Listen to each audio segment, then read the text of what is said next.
Madame la présidente de l'INAVEM, chère Madame Michèle de Kerkhove, Mesdames et Messieurs les hauts magistrats, Mesdames et Messieurs les magistrats, Mesdames et Messieurs les avocats, chers maîtres, Mesdames et Messieurs les greffiers, Mesdames et Messieurs les présidentes et présidents d'associations d'aide aux victimes, Mesdames et Messieurs, j'avoue que je suis assez contrariée de ne pas être parmi vous aujourd'hui et je suis contrariée aussi de m'adresser à vous par l'intermédiaire de cet écran, parce que je ne suis pas de la génération qui vénère ces nouvelles technologies, mais puisque physiquement je ne pouvais en aucune façon être à vos côtés, j'ai tenu à me contenter de cette présence minimale.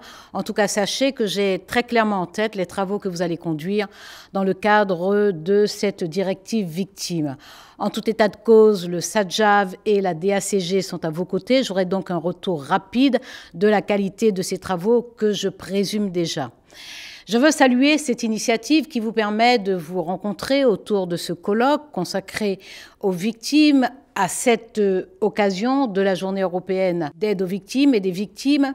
Une initiative que nous tenons de la Suède d'ailleurs et qui remonte à 1989, c'est-à-dire 23 ans, presque un quart de siècle. Et grâce au dynamisme de l'INAVEM, depuis quelques années, nous avons droit en France à un événement de taille significatif qui nous permet d'être ensemble sur la réflexion nécessaire sur l'amélioration de l'accompagnement des victimes. Et puis évidemment le lieu n'est pas anodin. Que vous teniez ce colloque à l'École nationale de la magistrature rappelle d'ailleurs évidemment la forte implication de la chancellerie aux côtés des victimes et des associations d'aide aux victimes, de l'action que vous impulsez et que vous assurez au quotidien. Et puis cela rappelle aussi, bien entendu, les liens entre l'ENM, l'École nationale de la magistrature, et l'INAVEM. Et ces liens se concrétisent notamment dans la conduite commune de cette expérimentation européenne sur la directive victime. J'y reviendrai tout à l'heure. Je veux quand même rappeler quelques points qui illustrent l'attention que j'accorde aux victimes et à l'aide aux victimes, donc aux victimes elles-mêmes, aux associations de victimes et aux associations qui viennent en aide aux victimes. Vous savez que dès mon arrivée, pour le premier budget de ce gouvernement, j'ai tenu à augmenter le budget de l'aide aux victimes de 25,8%. Ce budget n'avait cessé de descendre les années précédentes. Cette année encore, pour le deuxième budget, nous l'avons à nouveau augmenté plus modestement de 7%, mais bien entendu en maintenant l'augmentation précédente de 25,8%. J'ai perçu assez rapidement aussi une autre urgence, c'était l'utilisation qui était faite des fonds du FIPD, donc du Fonds interministériel de prévention de la délinquance. Et dès juin 2012, j'ai veillé à une réorientation de ce fonds en changeant le ratio qui privilégiait fortement la vidéosurveillance et cette inversion du ratio a permis de privilégier dorénavant la prévention et l'aide aux victimes. Vous savez que j'ai tenu à ouvrir des bureaux d'aide aux victimes dans tous nos tribunaux de grande instance. Nous avons donc généralisé ces bureaux. Une centaine d'entre eux ont été ouverts dans nos tribunaux de grande instance. En ce premier trimestre 2014, nous sommes en train d'en ouvrir dans la dizaine de tribunaux de grande instance qu'il restait encore à pourvoir. Bien entendu, je me suis préoccupée de la gouvernance de l'aide aux victimes. Vous savez les initiatives que j'ai prises et la façon dont notre service d'aide aux victimes notamment s'implique et pense profondément à l'aide aux victimes en accord et en partenariat avec les associations. Le Conseil national d'aide aux victimes avait en quelque sorte perdu sa place. Il n'avait pas été réuni depuis 2010. J'ai souhaité le réunir dorénavant 2 fois par année. C'est ce que nous avons fait dès l'année 2013. Nous allons le faire à nouveau puisque nous avons formalisé, systématisé cette rencontre 2 fois par an. C'est une instance de concertation et de réflexion à laquelle d'ailleurs vous participez, Madame la Présidente de l'INAVEM. Une réflexion de très très grande qualité et à l'occasion de notre réunion programmée déjà pour la fin du mois de mars, nous allons poursuivre les réflexions et les enseignements que nous avons pu tirer de cette journée d'aide aux victimes que j'ai organisée à la chancellerie le 4 novembre dernier. Et bien entendu, la question essentielle est de savoir ce que nous allons faire par rapport à cette directive victime. Et c'est pour cela que vous êtes rassemblés aujourd'hui. Le bilan était important, au pas de charge, bien entendu, avec juste ces grandes lignes et ces grandes orientations, ces grands axes. Mais ce qui compte évidemment, ce sont les perspectives. Et les perspectives sont liées très fortement à cette directive victime qui a été adoptée au sein de l'Union européenne en octobre 2012 et dont la transposition est prévue pour le 16 novembre 2015 au plus tard. Évidemment, j'aurais pu d'une part me contenter d'attendre l'échéance de transposition, d'autre part me contenter aussi de constater que la plupart des dispositions qui sont contenues dans cette directive victime sont déjà consacrées dans notre droit. Je pense évidemment à l'aide juridictionnelle, je pense à l'accès à des dispositifs d'aide aux victimes gratuits, je pense aussi au droit de recours pour les victimes, au droit d'appel contre certaines décisions de juridiction, au droit d'être indemnisé par rapport aux préjudices subis, mais ça ne me paraît pas suffisant ni satisfaisant parce que lorsqu'on a la préoccupation d'aider les victimes à se refaire, à se reconstruire, à dépasser leur situation et leur état de victime, il nous faut constamment nous interroger sur la façon d'améliorer l'accompagnement qu'on leur apporte.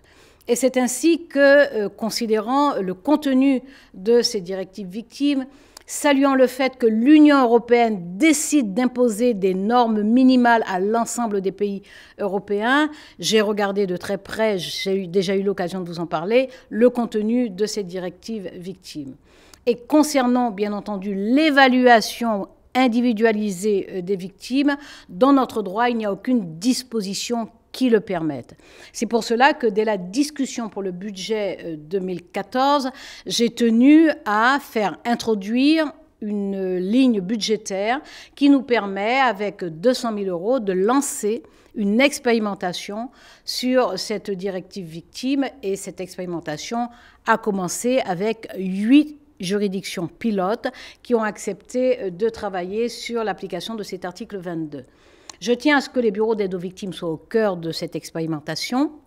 C'est un projet qui va rassembler, bien entendu, les magistrats, les avocats, les associations d'aide aux victimes et les associations de victimes, qui va aussi mobiliser les médecins ainsi que les services enquêteurs. Ce qui compte, c'est que l'apport de chacun de ces acteurs qui, à un moment donné, est en contact avec la victime et peut évaluer son besoin de protection, que cet apport soit mis en commun. Cet article 22, donc, qui permet d'identifier les victimes par rapport à leurs besoins de protection, un besoin de protection qui est lié à la nature de l'infraction, on pense assez volontiers aux violences conjugales ou aux violences sexuelles, qui est lié aussi à la situation personnelle de la victime, à ses difficultés sociales ou personnelles même, avec des handicaps physiques ou mentaux, avec des fragilités psychologiques, avec de la dépendance, un isolement social ou familial.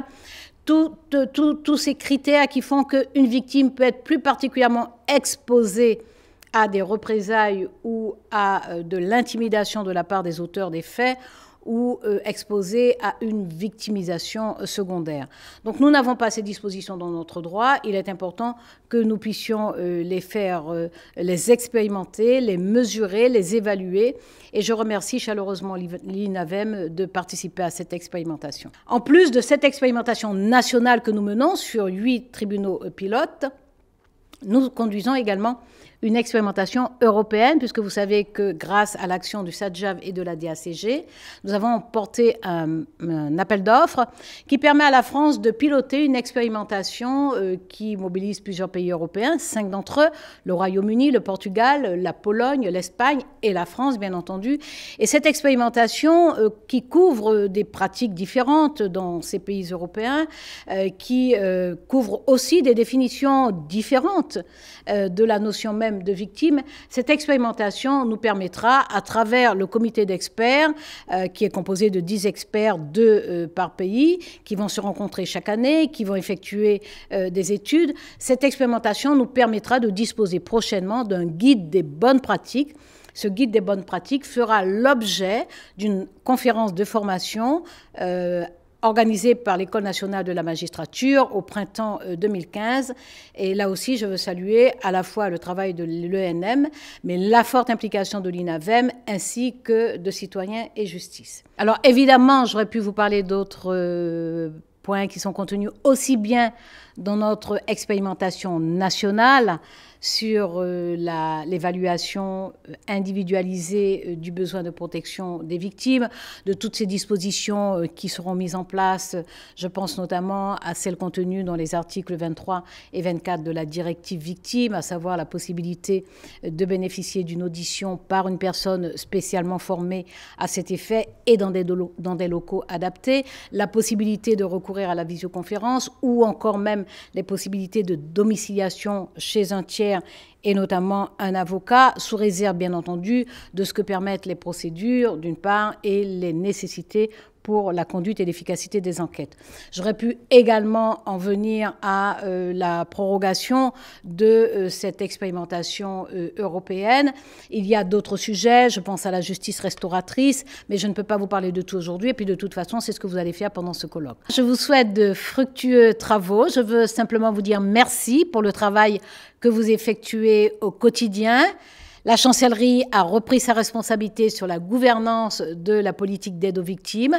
Les services sont très fortement engagés et mobilisés, mais je sais bien que malgré tout notre volontarisme, si vous n'étiez pas là, agissant au quotidien, ce que nous voulons et ce que nous faisons serait bien peu de choses.